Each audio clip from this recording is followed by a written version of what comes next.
Otep à tous, bien-aimés frères et sœurs. Un mois seulement, jour pour jour, où le président Donald Trump a prêté serment. Il a pris ses fonctions. Et il prend, trop de décisions. Trop de décisions pour, finalement, après un mois, les gens commencent à se poser des questions. Qu'est-ce qui se passe dans notre pays? Ah oui, après un mois seulement, on commence à évaluer. Le compte à rebours a commencé. Résultat, 47% seulement des Américains approuvent les performances, le travail de Donald Trump. Il n'atteint même pas la moyenne. Ah oui, il n'atteint pas la moyenne, 47%. Nous sommes au premier mois. C'est un mauvais signe, très mauvais signe. Un autre sondage, 62% des Américains pensent que Donald Trump ne fait pas assez pour le quotidien des Américains, pour la vie des Américains. Et on parle là de l'inflation. Les amis, je vous ai dit ça la dernière fois, que tout a augmenté. C'est presque multiplié par 2. Tout ce que nous consommons ici. Tout. Il n'y a rien qui a le même prix. Non, tout a augmenté.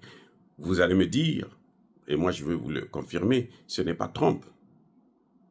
Ce n'est pas au moment de Trump que ça a augmenté. Ça a commencé à partir du Covid, et puis ça s'est accéléré avec la guerre en Ukraine. Là, alors, les prix ont doublé.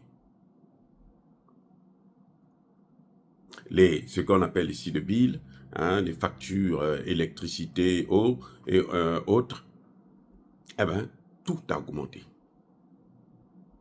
Donc les gens disent, mais attendez, quand le prix des produits augmente et les salaires ne suivent pas, il y a un problème. Il y a un décalage.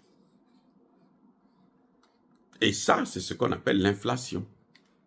Donc, les gens reprochent à Trump qu'il ne fait pas assez pour l'inflation. Je dis bien un mois seulement. Mais dans nos pays là où l'inflation est chronique, nos présidents, ils s'en fichent. Les gens ne mangent même pas. Il y a des gens, quand nous grandissons, il y avait 3 repas par jour. Aujourd'hui, la majorité des familles font un seul repas par jour. Encore que ça devient même très rare. Bon, bien entendu, ce n'est pas les dirigeants, les ministres, le président lui-même, il a tous ses repas. Il en a même 50 par jour, ça, c'est pas un problème.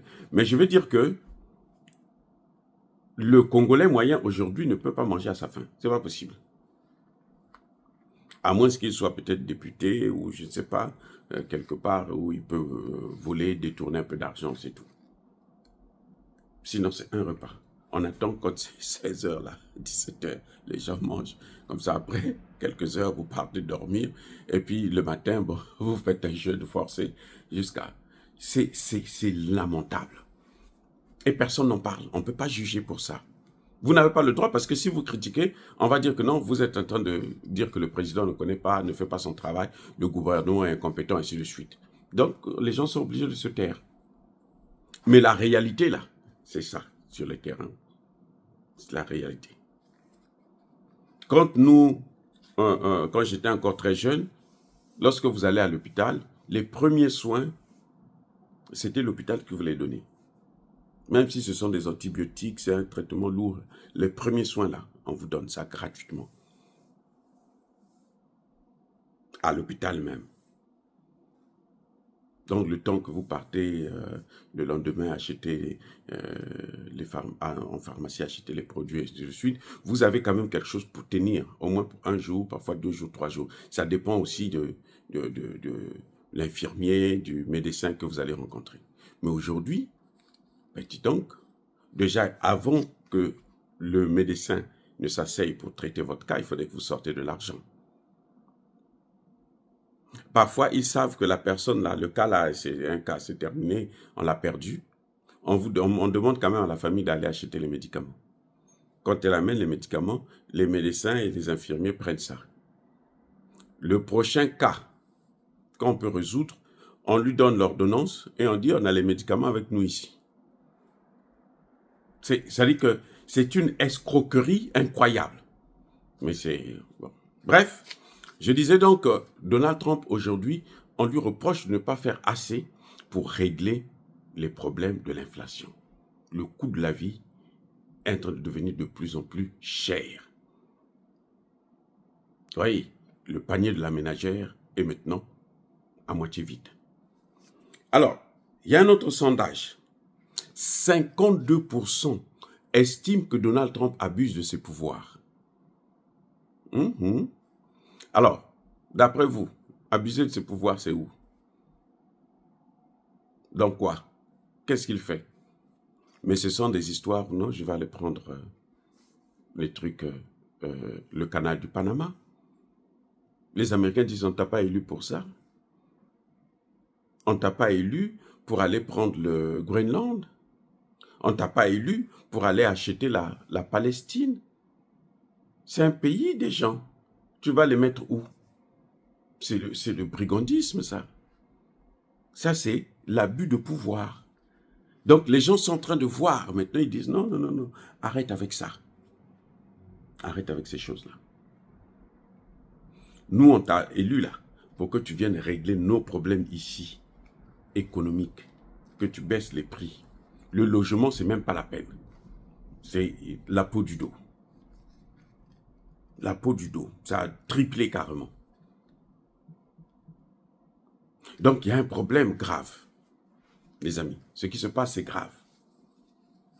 Alors, il y a un autre sondage où les Américains, 62% des Américains disent que Donald Trump n'est pas honnête. Il ne nous inspire pas confiance. Oui. Parce qu'il fait des choses. Regardez par exemple, quand il a fait... il vient, il dit, bon, les enfants qui naissent aux États-Unis n'auront plus la nationalité automatiquement. Heureusement qu'ici, il y a la justice. La Cour suprême a bloqué ça. Sinon, non, ce serait... On dit, non, mais ça, c'est la Constitution. Tu ne peux pas venir, toi, en tant que chef d'État, avec une ordonnance, un décret présidentiel. Tu vas changer la Constitution. C'est quoi, c'est ça? Il y a un problème. C'est tout ça, l'abus de pouvoir. Et depuis là, on ne peut pas te faire confiance. Parce qu'on trouve que tu n'es pas honnête. Tu es venu pour autre chose, tu fais autre chose. Ça n'a pas de sens. Maintenant, le pire, écoutez le pire, c'est l'homme Elon Musk. C'est vrai, bon, c'est un nouveau ministère qu'on a créé, mais ça n'a aucun sens. Les gens disent, 49% disent qu'il ne fout rien. Et on dit Trump n'est pas venu là pour venir licencier les fonctionnaires ou fermer les agences. Ce n'est pas pour ça qu'on l'a voté. Et moi, je me souviens bien, je n'avais jamais entendu Trump dire que je veux fermer l'USAID.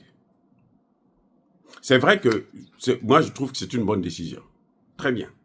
Mais il y a ces choses. Le problème, c'est que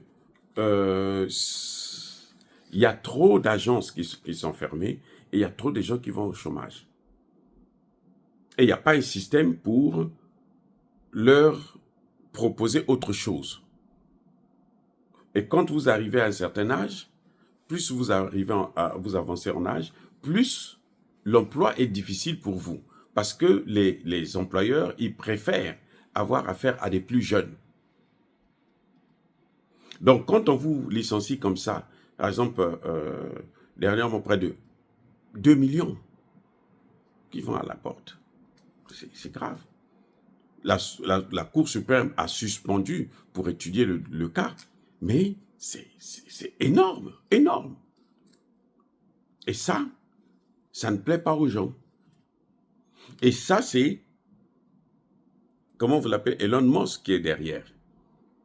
C'est pour ça que les gens disent non, mais en fait lui, on ne voit pas pourquoi on l'a mis là. Est-ce que c'est parce que ça fait à peine un mois qu'on ne peut pas bien voir les résultats? Je n'en sais rien, mais toujours est-il que les gens ne sont pas contents. Voilà. Et quand ça commence comme ça, eh ben, jusqu'aux prochaines élections, donc dans 2 ans, c'est clair que les démocrates vont reprendre encore une bonne partie du Sénat et de la Chambre des représentants. Dire cela, c'est inciter à la haine ou à la violence. Non, il y a pas colère. Soyez bénis.